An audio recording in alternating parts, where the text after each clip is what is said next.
in the shadowed folds of Kentucky's remote highlands, where the old wilderness road wound its perilous way toward the western frontier, there once stood an inn that seemed to promise weary travelers more than rest.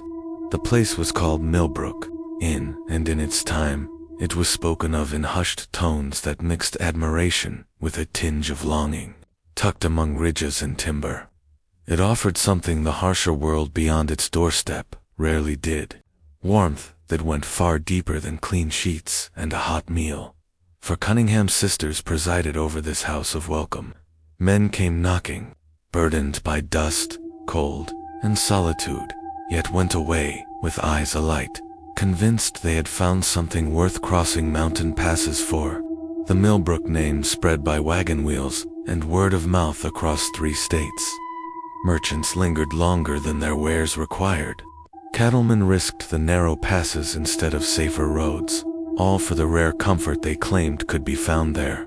Nights by the inn's fireside could make strangers feel like long-lost kin. But as winter tightened over the hills in 1851, the stories began to fray at the edges.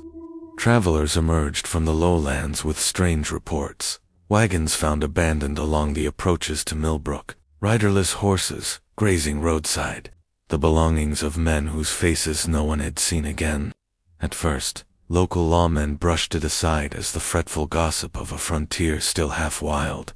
Yet within weeks, the names missing outnumbered the ones arriving safely farther west. When the questions could no longer be silenced, attention turned toward the last stop these vanished men had in common: the road that wound toward the Cunningham's well-lit porch. That mountain welcome, it seemed, might conceal something far colder than the fog curling through the hollows. Before we step inside and unpick what lay behind the sisters' graceful smiles, pause for a moment. If you have a taste for the buried chapters of America's past, make sure you're here for the rest. There are truths ahead that may not let you sleep easy. And tell me, as you listen from wherever you are, have you ever heard of a place so inviting that it could become a snare? Millbrook was such a place, and what happened there is a reminder that danger can wear the warmest face. The year was 1831, and the breath of consumption finally claimed Jeremiah Cunningham. His passing did not merely leave a gap in the Millbrook Inn household. It placed the entirety of the Cunningham estate, a full 800 acres of rich sloping highland, into the hands of his 4 daughters.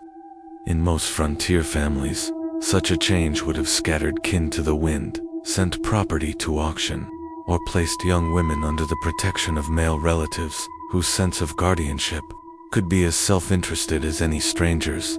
The Cunninghams, however, were not most families. The land lay tucked in the upper spine of the mountains, between Virginia's Shenandoah Valley and the wooded threshold of Kentucky. Its crown jewel was Millbrook in 2 solid stories of pine and oak. Its foundation stone set decades earlier by Jeremiah's father, perched where the wilderness road could see it. From that vantage, one could watch the wagons labor through the cut in the ridge, pause at the watering trough beneath a stand of sycamores, and decide often within seconds that a roof and firelight half a day early was worth their coin. Margaret, at 26, had inherited Jeremiah's ledger books and his way of stripping sentiment from arithmetic. Her smile could be warm when it needed to be, but her eyes accounted for every candle stub, every dram in the cellar, every likely profit margin on a traveler's purse.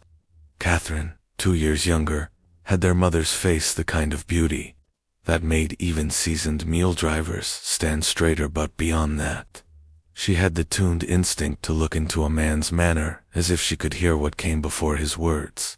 Sarah, at 22, claimed her mother's stores of knowledge in root and blossom, leaf and berry, uses meant for mending, and others rarely named aloud.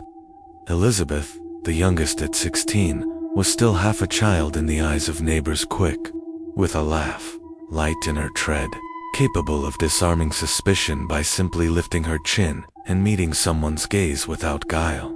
The inn itself had by then developed a reputation as dependable, clean, and markedly more comfortable than the plank-walled hostiles that crowded towns along the route. 6 guest rooms, a common hall with twin stone hearths, and a kitchen built to feed drovers, prospectors, or any assortment of wanderers that fortune or failure pushed this way. But beyond the baked bread and the hand-woven coverlets, beyond the whiskey they distilled in small oak casks behind the barn, it was the manner of welcome that set Millbrook apart. Ezra Hawthorne, their foreman, had been with the family since the inn's earliest years. Weathered as the posts of the front porch, he knew these ridges and hollers like a chess player knows the board. To the sisters, he was advisor, guard, and without ever naming it accomplice to certain decisions that would come in time. To new hires, the Zimmer brothers from Germany, tended the livestock with the precision of their countrymen, speaking little but working from dawn's churn of fog to dusk's first stars. In that first year after Jeremiah's death, the Cunninghams found the rhythms that would define their days, Margaret keeping the accounts, Catherine minding the guests, with smiles like a confession just about to be shared, Sarah curating the kitchen not only for taste but for contingencies, and Elizabeth flitting between chores and chatter, the inn's embodiment of harmlessness. Guests came and went with the Zenza, merchant stringing his stops between Richmond and Nashville, a peddler with his packed trunk of combs and buttons, a preacher circuit striding through the settlements. Each man or woman left with the same praise.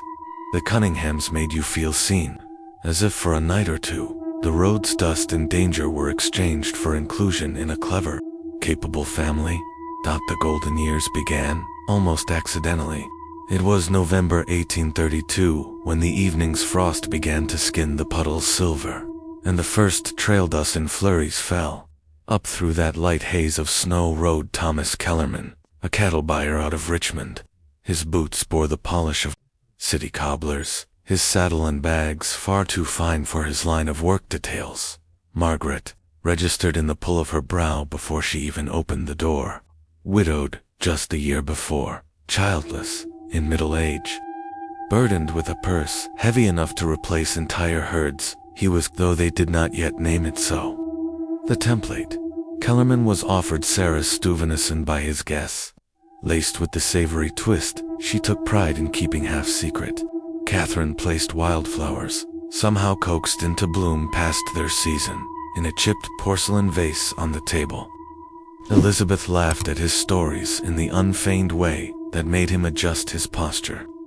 Over 2 more days, the nets, warm room, warm company, the illusion that his absence from the road was not idleness, but a stroke of good fortune. On the 3rd morning, Kellerman's horse was fitted and fed before dawn. He shook Margaret's hand with a generous bonus over his bill and promises to spread the Cunningham's name. By week's end, east of the Gap, that same horse was found trailing its lead, saddlebags sliced clean away. Witnesses would say, naturally, that bandits or the occasional bear got the man he belonged to. Those who ran a ledger like Margaret's chalked Kellerman's payment into the year's substantial profits. Those who dug the shallow grave beneath, pine, duff, and frost, took comfort in the efficiency with which the task was done. What changed that early winter was not simply the addition of Kellerman's gold to the inn's resources, it was the proof of concept. A man could disappear in the folds of wilderness without uproar. Provided certain prerequisites, travel alone, carry enough to make the risk worthwhile, and leave behind nobody quick to raise alarm. In that equation lay a margin far greater than good whiskey and stocked larders could ever yield. Margaret waited, Catherine perfected it, Sarah refined it. Elizabeth learned it not in recipe or ledger, but in every smile that came easier once she knew exactly what it concealed. The next months would temper the method from coincidence to practice. Winter was the season for observation, which coach passengers tipped heavy coin, which horsemen rode without companions, which peddlers handled plenty of stock but no letters from home. It was also the season when the trials of disposing an inconvenient body could be masked in the legitimate work of keeping roads clear, barns warm, and herds fed away from hungry scavengers. For the Cunninghams, the feral stillness of January and February gave room for planning. By the time the first thaws filled the creeks again, they knew exactly what they would do next time. Spring of 1833 came in slow, rattling breaths. The second man to meet their quiet criteria arrived under a bruised sky and the steady hiss of rain on wagon canvas. His name, as he gave it, was William Fraser, a tobacco merchant from North Carolina. The fact that he named no business partner, mentioned no family, and seemed to value solitude even in the dining room told Margaret most of what she needed to know.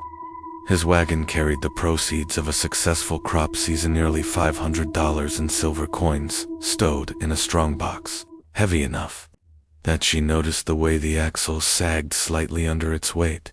The reception played out like a well-practiced scene. Fraser was greeted with dry linens, the offer to stable his team, and a seat beside the hearth where Sarah's venison stew steamed in a generous portion. Elizabeth was sent in with a tray of spiced cider and instructed to linger long enough to draw small, harmless answers from him, where he came from, how long he had traveled, whether his route was familiar.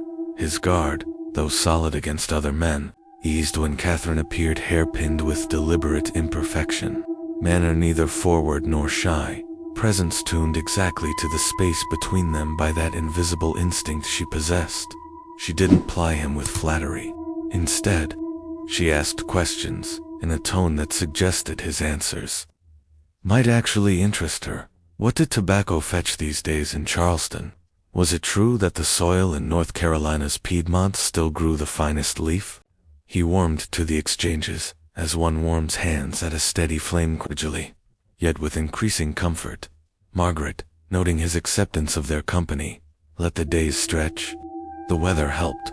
A washout on the road to the next county made continuation impractical. Each night Fraser lingered in the common room. Catherine's presence became less a novelty and more the frame through which he viewed the inn.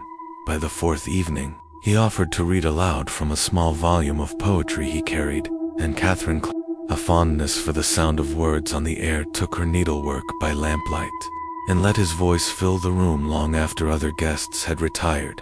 Sarah, attentive without intruding, began her work slowly. Into his evening tea went traces of pokeweed extract, enough only to cramp the stomach and cloud his head.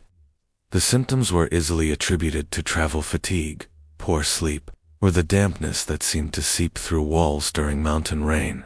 Once Fraser admitted to feeling a bit queer in the mornings. She suggested her own digestive tonic, this one, in truth, harmless, creating the trust necessary for what she intended to give him later. In the third week of his stay, with the road washed and drying and the pretext for delay thinning, Catherine took the last steps.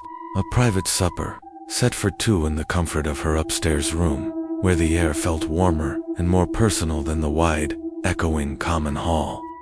By now, Fraser's silversmith's strong hands trembled, not from fatigue, but from an unspoken, unfamiliar excitement.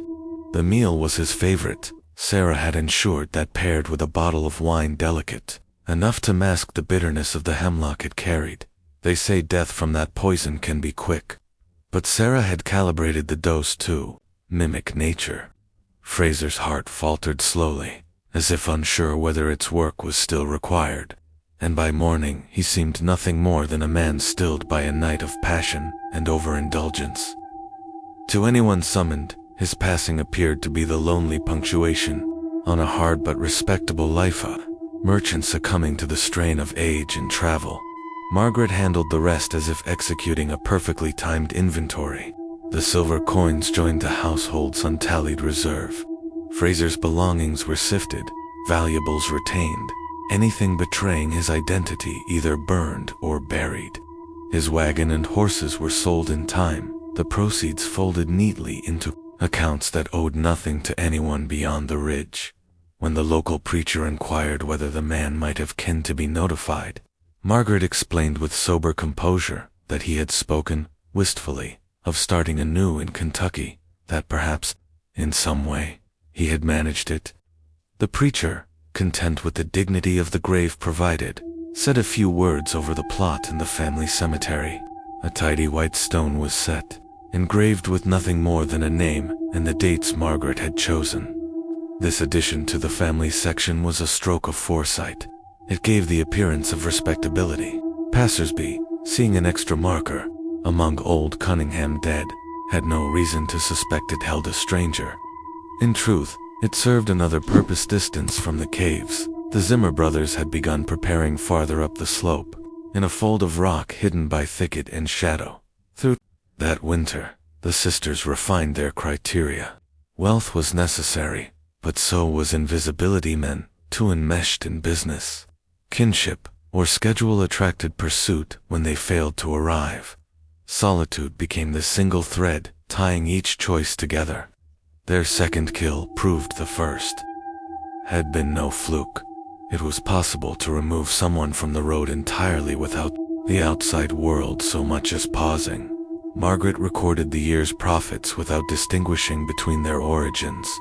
Catherine considered the subtle differences in how to approach a man who read poetry versus one who traded cattle. Sarah's notes expanded poison selection, matched to individual constitution, seasons for ideal masking symptoms, antidote protocols for household use only, and Elizabeth, still the youngest, learned that her unaffected manner had real utility. Men dropped their guard quicker when they thought they stood in the company of someone entirely incapable of guile. By the time the next thaw opened the passes, Millbrook Inn's hospitality was no longer merely a family tradition.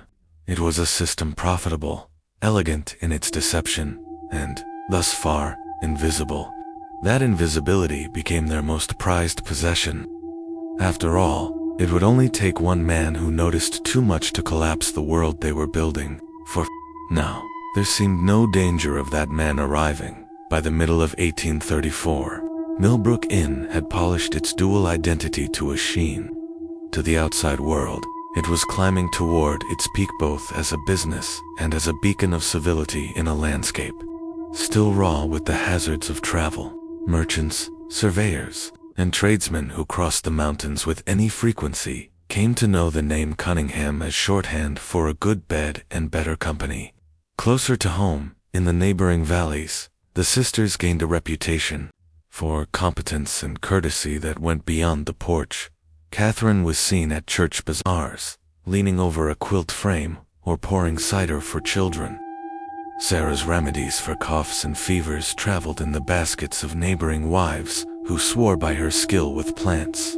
Margaret took a seat on the growing merchants' council, advocating for improved freight routes that, if finished, would bring even more travelers past their door. Meanwhile, Elizabeth organized seasonal socials, drawing isolated mountain folks to the inn's common hall for square dances or a night of music.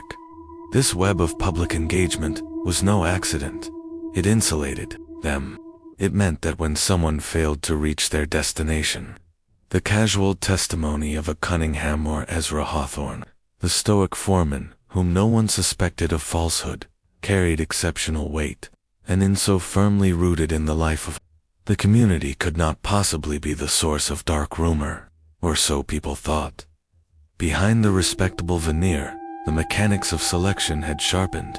By now, the sisters had settled on a victim profile with almost scientific precision, traveling alone, in possession of wealth portable enough to divide and conceal, without rigid commitments at journey's end that would provoke immediate alarm, possessed of some personal hunger, companionship, validation, admiration that Catherine could meet like no one else. Sarah's poisons now numbered nearly a dozen variants, each chosen for its speed, symptoms, and similarity to real afflictions. Pokeweed, foxglove, water, hemlock, tinctures brewed to slip into wine or stew, powdered leaves to be dissolved in tea, all cultivated in the neat kitchen garden behind the inn, interspersed with harmless herbs so that no passerby, even one with some knowledge, could have declared the rose sinister. The sisters also adjusted the tempo, never more than 4 or 5 such special guests in a year. Time between each act allowed the graves in the family plot, or the deeper, recessed workings of the Zimmer brothers' mountain cave stew slipped from memory. New paint on the fence, seasonal flowers in hanging pots. A story in the Richmond paper about Catherine's charitable efforts for the poor families of Millbrook, all distractions from the truth. It was during this refinement that Jonathan Waverley crossed their path in September 1838, a land surveyor from Pennsylvania, contracted by the state to map remote tracts for potential development. Waverley was the sort of man who could disappear for weeks in the bush without anyone raising alarm. He traveled lean surveying equipment, personal effects in a satchel. Payment for his work tucked away for offers of land when opportunity arose.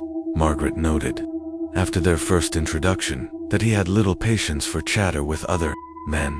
He was polite, but guarded, an ideal subject in her mind, because guarded men were often those who had long resigned themselves to being misunderstood.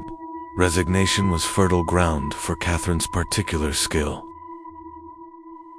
Sarah opened with larder-based comfort, hearty game pies, stews fragrant with rosemary and juniper, breads soft enough to break without a knife. These came to Waverley under the premise that a man who walked the ridges all day needed to be fed better than average. Elizabeth engaged him about his maps, peering over his shoulder at neat lines and measurements, asking the sort of questions that revealed his pride in his craft. Margaret kept talk practical politics of land sales, what this ridge or that meadow might fetch in 5 or 10 years.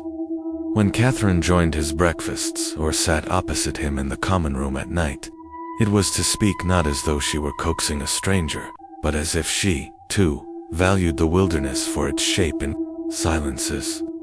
She could name plants at a glance, knowledge pilfered from Sarah's workhand, match it to weather without hesitation. In him, this sparked something more than admiration. It drew him faster than charm alone would have. Over the next 3 weeks, he extended his stay in increments, a day for one more survey, 2 to rest after a tough climb. This gave Sarah space to begin dosing him with a toxin harvested from destroying angel mushrooms, her own innovation producing liver failure reminiscent of mountain fever. In a region where fever had claimed more than one strong man, the condition aroused no suspicion. Even an experienced doctor might have missed the distinction. He died just before the October frost turned the valleys white. The death was noted as tragic but predictable. Margaret authorized the sale of his surveying gear to a reputable merchant out of Lexington. His finely drawn maps were folded into her growing cache of documents, which she consulted when considering new land purchases. His body joined others behind stone and soil in the mountain's hidden belly. Waverley's case solidified, a truth they had been circling. The most convincing crime was one that aligned perfectly with existing dangers. They no longer thought merely in terms of what they could do, they thought of what the mountains could plausibly take credit for. And so the years slid forward, the body count climbing slowly but steadily.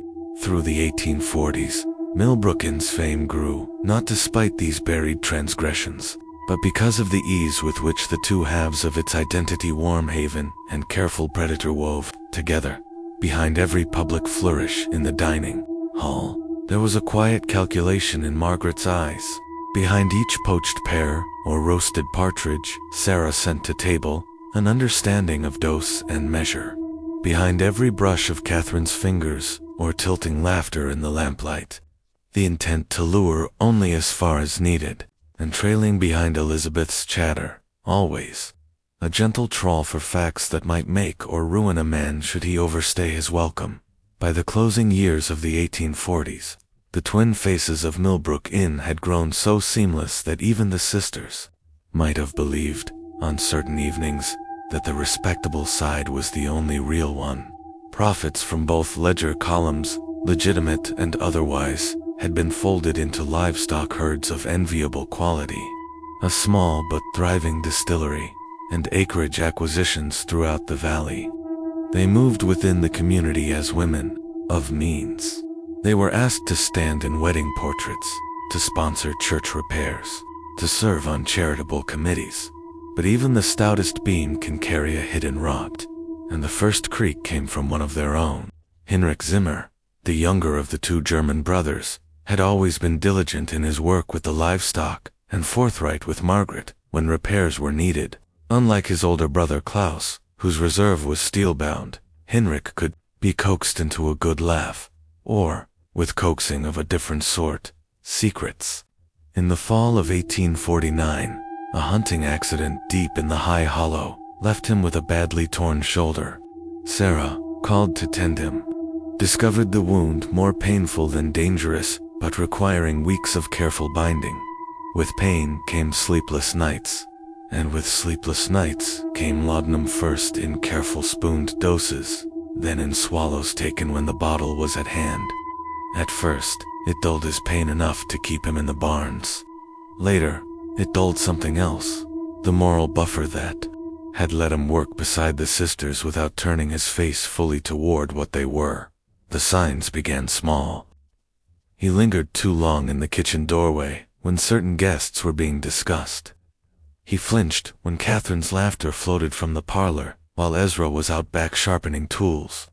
One night, drunk not on whiskey but on the syrupy drag of the opiate, he muttered to Klaus about seeing their faces whenever he closed his eyes. Klaus chalked it up to the accident's lingering hurt. Sarah did not. She made note of it, just as Margaret made note of a guest's travel plans, or Catherine marked the spots where a man's defenses thinned by early 1850. The unease had turned to unrest. A morning in February, cold enough to pinch the lungs, found Heinrich at the main house, boots muddied, coat askew. Sarah was alone in the kitchen, slicing bread for the merchant from North Carolina. They'd all quietly agreed, met every criterion that mattered. His voice cracked in the steam from the kettles. "I can't do it anymore." Sarah looked up slowly, masking the gear teeth turning behind her eyes. "Do what?" "I see them, Sarah, 43 men, I swear, standing there, watching me while I sleep. I can hear them in the snow, at night." He pressed trembling fingers to his temple. "This place is cursed." She stepped closer, her voice all low bomb. "The laudanum's talking. You're overtired, thinking shadows into shapes they aren't." He shook his head so hard his hair flung damp onto her sleeve. "No, it's real. I know what goes on here, and I know it has to stop. Somewhere. Under the floorboards, wind pressed against the stone foundation and moaned like water in a deep grate." Sarah thought about Klaus's unshakable silence, about Ezra's carefully cultivated ignorance, about Margaret's view that any liability was a variable to be reduced to zero. She thought of Catherine, who could coax away suspicion with a turn of her wrist, and of Elizabeth, whose innocence was easier to preserve when she didn't have to bear the full weight of a secret. After nearly an hour of circling the same lines, crying Heinrich, Bittershape persuaded him to return to his cabin. "Rest," she said. They'd talk later. But even as her mouth formed the words, another sequence wrote itself in her mind. A recipe, a setting, a time of evening when Klaus would be present but distracted enough not to notice the subtle variance in flavor. That night, she prepared a meal for both brothers. Stew larded with fat to carry the savor through every sip. Bread warm from the oven. Wine younger than their better-kept casks, but mixed with spices to hide the edge of foxglove's bitterness. Enough to still a heart already slowed by love. And Heinrich retired early, saying the muscles in his neck felt like knotted rope. Before dawn, he was still. His heart had stilled hours before. Klaus, who never drank as deep, lived through a weakened pulse and a confusion he could not later shake. The death was written in the household log as heart trouble, hardly uncommon among men worn by weather and work. Condolences at Sunday service were met with Margaret's steady thanks. Catherine's damp eyes, Sarah's bowed head. The immediate problem had been eliminated, but at the cost of something less tangible. Klaus's glances, once straightforward, now landed on the sisters with a weight that measured. He began retracing in his mind details he had let pass. The hurried burials. The guests who left with surprising abruptness if they had left at all. Margaret knew that erosion often began in hairline cracks. Behind closed doors, she began to speak of contingency plans. If Klaus shifted from silent accomplice by proximity to active threat, they would need to act again. If suspicion in the valley grew, they might have to turn their profits into departure, perhaps south or west, where their names meant nothing yet. But the next fracture would not come from Klaus alone. It would arrive with their final guest in 1851, the man whose absence would stir an investigation deeper than any they had faced, and whose name would mark the beginning of their end. March 1851 arrived sharper than usual, with winds that scraped along the ridges, as if they meant to peel the bark from every tree. The sisters had enjoyed nearly 2 decades of undetected work, running the Millbrook Inn's twin lives in seamless concert. But their next target would create the first crack they couldn't manage with charm, poison, or a grave. His name was Samuel Hartwell. Hartwell was a cotton broker from Savannah, Georgia, mid-50s, lean from travel, eyes pale as weathered slate. He came north to negotiate contracts with Pennsylvania textile mills. His purse held over $1,000 in gold coins and banknotes. Widowed, with grown children, settled far away. He was, on paper, nearly perfect. Money, solitude, absence of immediate family nearby. He stepped into the Millbrook Inn's common room just before dusk on the 10th, shedding a fine wool coat trimmed at the cuffs. Catherine, stationed where the evening light goldened her hair, gave what looked to an outsider like an welcome. Margaret accepted his payment for a week's lodging without blinking at its generosity. Sarah served him roast pheasant, root vegetables, a dark gravy already thought through in dosage potential. Elizabeth fetched extra clothes for his boots, laughing at his joke about Georgia mud being kinder to leather than Virginia's thaw. They laid out the pattern as they had so many times before, fill his days with a sense of ease, offer Catherine's company at night, reinforce that nowhere else could he find such a mixture of conversation and comfort. Hartwell responded, though not as readily as some. He spoke often of his schedule, even telling Catherine that after a week he was due in Pittsburgh to meet a partner. Margaret noted the specificity. It was an inconvenient precision, still routine, gathered around him. Catherine lingered at his table. Sarah coaxed recipes from his memories of the South and recreated them. By the 4th night, his guard was low enough to accept a special after-dinner cordial. Sarah began, adding the first threads of her working weave, small doses of foxglove to ripple the heart's rhythm. On the morning of March 15th, Hartwell complained of fatigue and a tightness in the chest. Sarah prescribed rest and broth. Catherine made her visits shorter, stirring his hunger for her company. By the 17th, symptoms had advanced enough that Sarah prepared the decisive portion and slipped it into a cup of sweetened wine. He drank it with thanks for her kindness. In the early hours of the next morning, his breathing ceased. On the surface, it matched countless other heart failures that had punctuated the sisters' history. Hartwell's traveling papers were quietly moved from his packed satchel into Margaret's keeping. His golden notes joined the hidden hoard. The room was arid. Elizabeth washed the linens with practiced thoroughness. Catherine feigned a vigil at his side in the moments before death, ensuring the story's sympathy would tilt toward them should questions arise. But this time, the net did not fully drop over the absence. Hartwell's associate in Pittsburgh, a man named Avery Colson, waited at the appointed meeting spot. When Hartwell failed to appear by the 20th, Colson assumed delay. By the 23rd, he was making inquiries in towns along Hartwell's planned route. By the 28th, disjointed replies formed a trail that not by coincidence ended in Millbrook. Sheriff Thomas Brennan of Millbrook County was handed the matter in early April, a lawman for over 2 decades. Brennan had weathered thefts, murders, disputes over land lines, but never a case that smelled quite like this. Still, his opening moves were routine. Call at the inn, ask after the guest, take note of his supposed departure date and stated destination. Margaret delivered the composure she had refined for years. Yes, Mr. Hartwell lodged here. Yes, he left. In good health. Yes, his spirits were high. Ezra added his gruff confirmation. Catherine lowered her eyes and offered a soft lament about the gentleman's kindness. Sarah offered tea to warm the sheriff from his ride. Elizabeth kept to the periphery, eyes wide as though hurt by the suggestion there could be anything wrong beneath their roof. Brennan left without confrontation, but not without the uneasy knowledge that every answer he'd received was perfectly formed as, if recited. Over the next week, he rode the county's fringes, piecing minor testimonies together.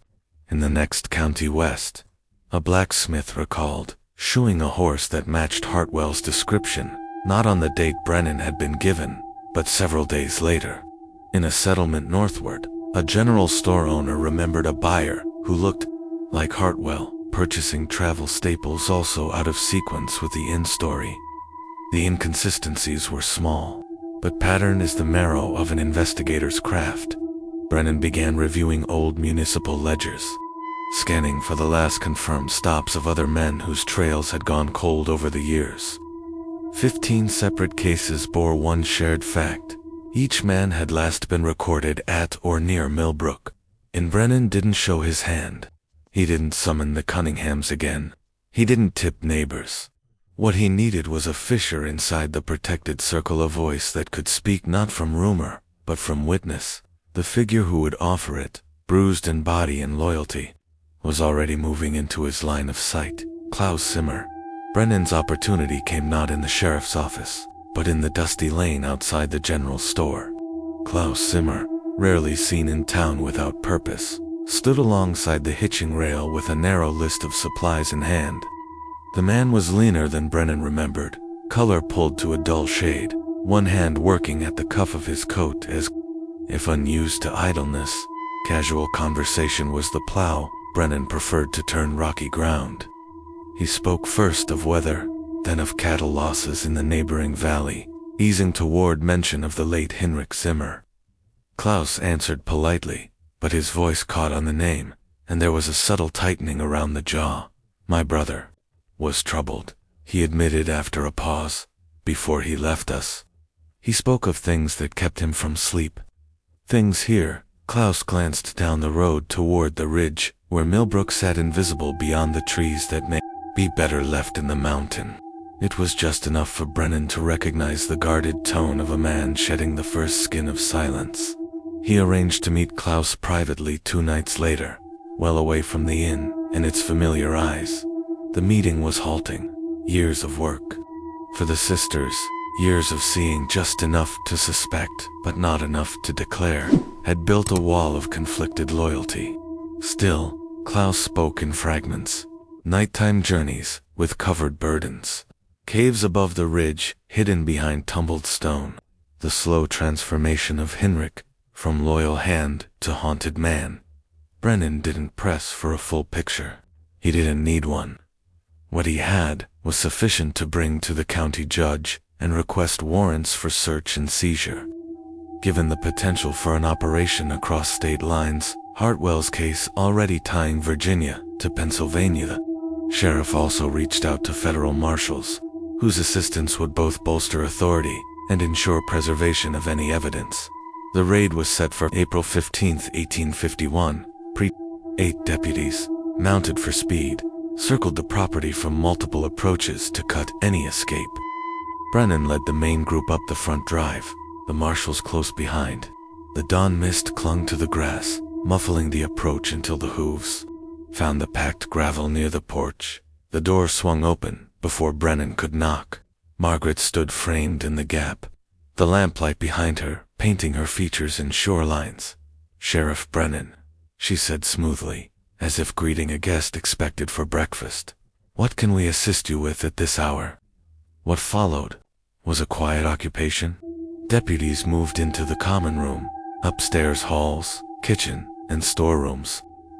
Catherine descended the staircase in a dressing gown, eyes wide in apparent confusion. Sarah appeared from the rear hallway, offering to make tea.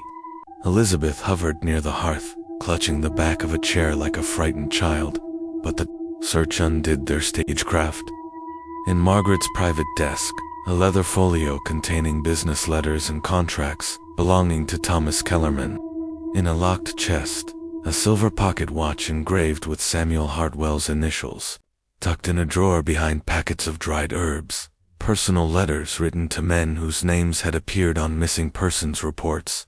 Out in the garden behind the kitchen, a deputy paused at the ordered rows of greenery.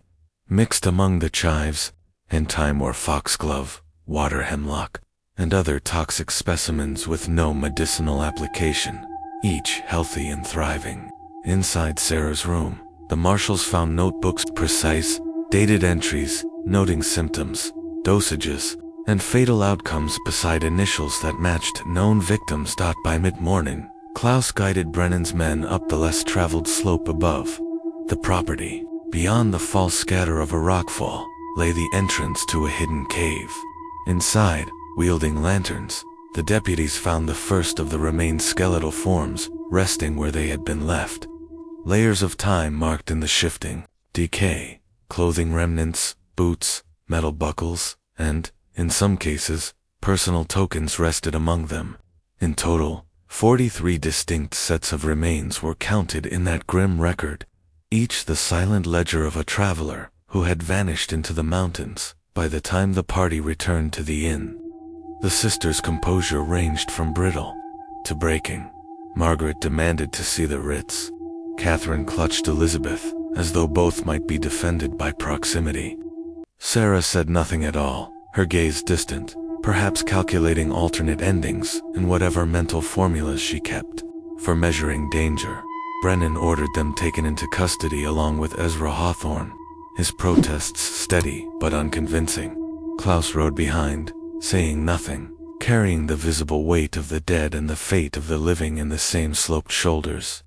The inn remained under guard, its locked doors now holding only silence and the sweet, cloying smell of too many flowers blooming at once in the garden no one would tend again. The valley would wake soon enough to the news. The name Cunningham would tilt sharply from praise to horror, and the warmth for which Millbrook had been known would become a story told in lowered voices around other inns' hearths, far from the ridges where the truth had been routed.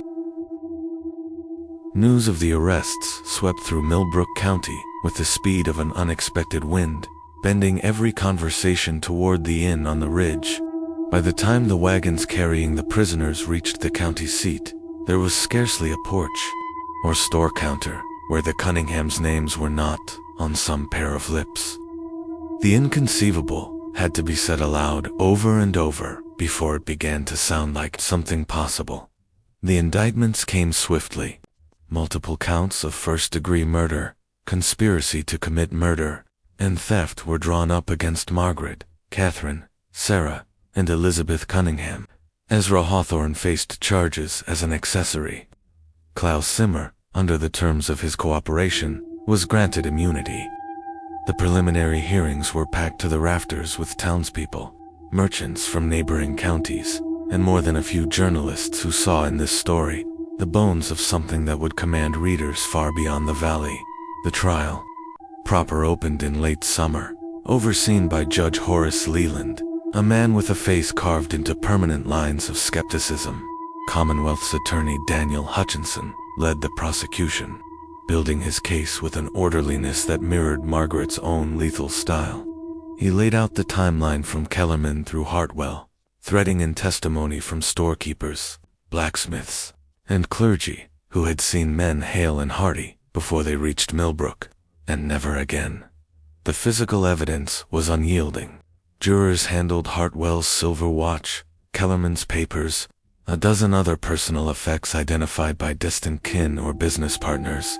Sarah's botanical garden, newly documented in photographs, was described by expert witnesses as a veritable apothecary of death. Her notebooks, with initials and dates aligned to missing men, became an unassailable ledger of mortality.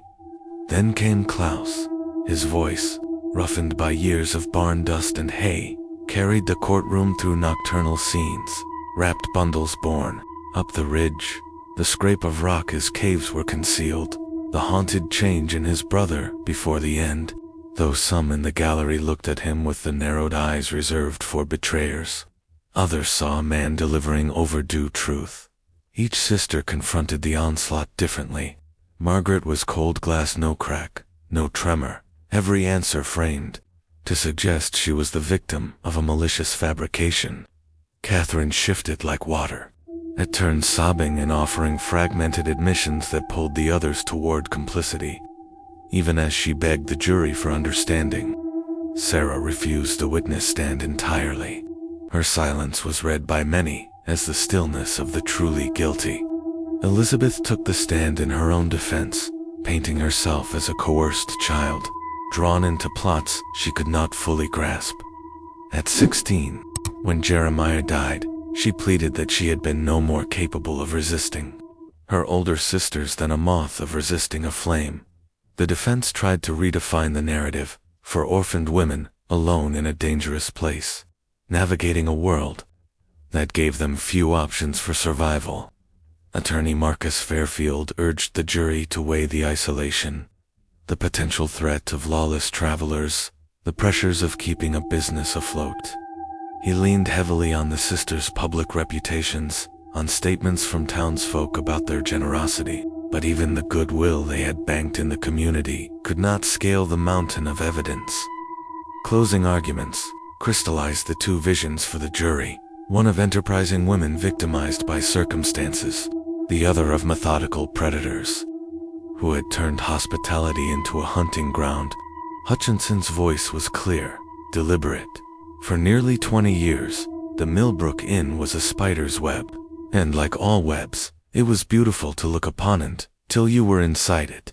The jury deliberated less than 3 hours. Guilty on all major counts for Margaret, Catherine, and Sarah. Guilty as an accessory for Elizabeth. With the acknowledgement of her youth granting the slimmest mercy, the sentence was set, the gallows, for the 3 elder sisters, to be carried out on October 12, 1851, in the yard behind the courthouse. Life imprisonment, without parole for Elizabeth, to be served in the Virginia State Penitentiary in Richmond. Ezra received 10 years after a plea for leniency based on age and cooperation. A plea that would not save him from dying in custody 3 years later.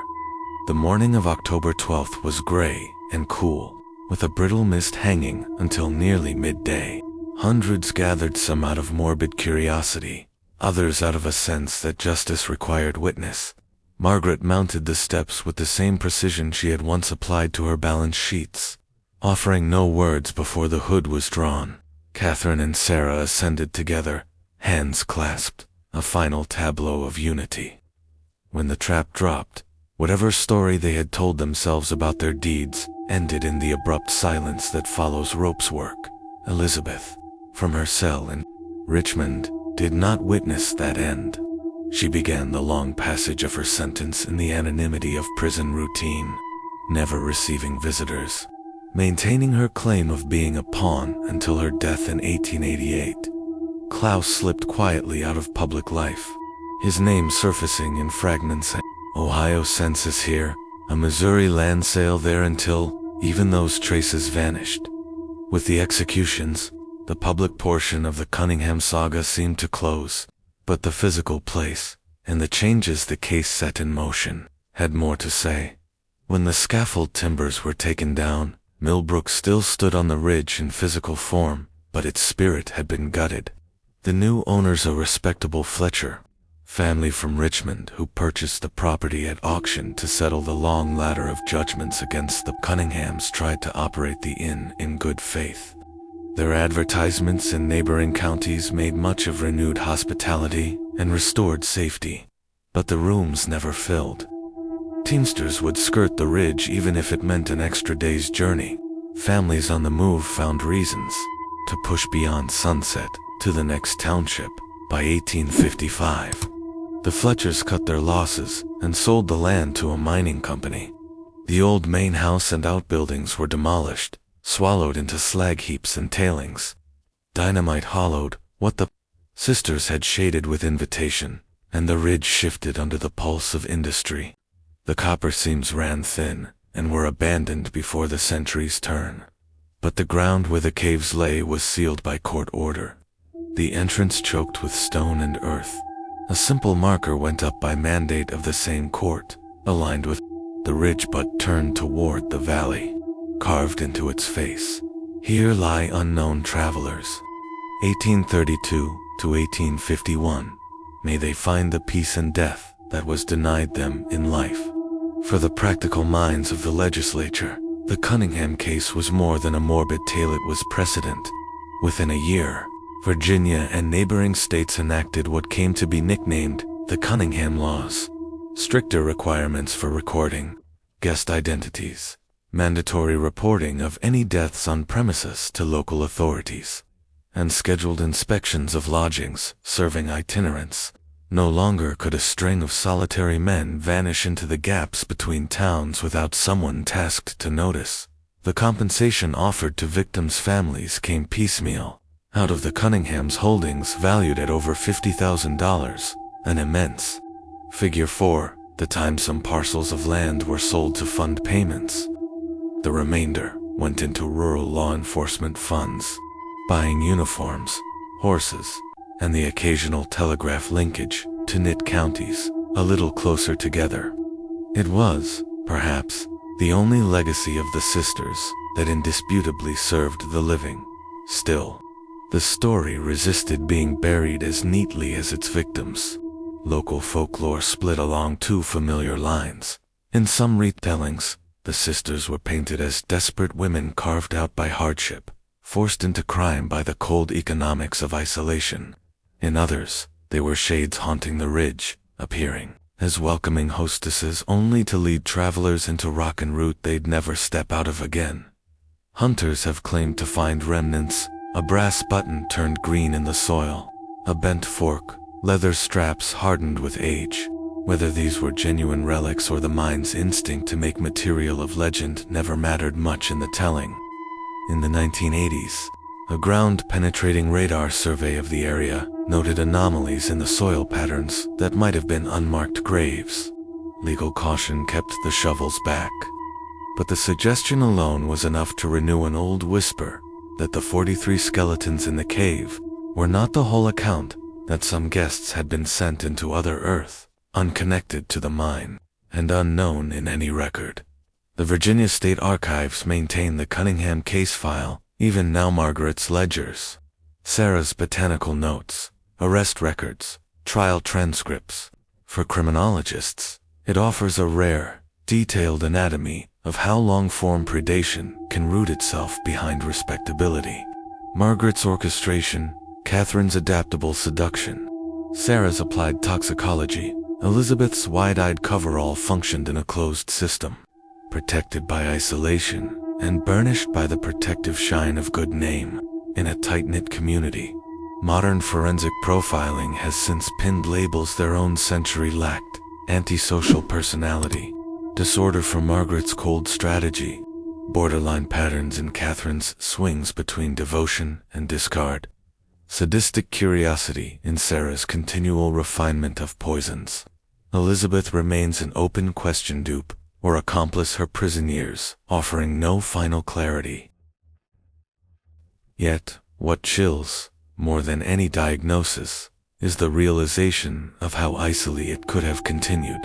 Without Henrik's slowing collapse into addiction and guilt, without Klaus's decision to talk, without Brennan's patient knitting of minor contradictions into a net, the ridge might have remained the spider's web for another decade or two, and the dead weather 43 or more would have kept their silence, hidden behind the respectable front door of a warm firelit inn. Today, hikers following old logging roads sometimes stand at the overlook above where Millbrook once sat.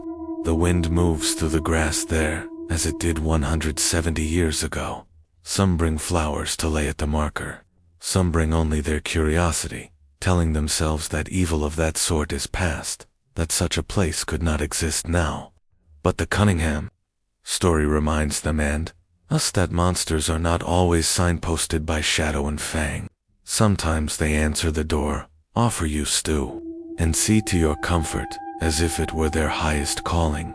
And perhaps, on some nights the mist rolls in the way it did when Samuel Hartwell arrived, or when Thomas Kellerman first took the bend toward the porch.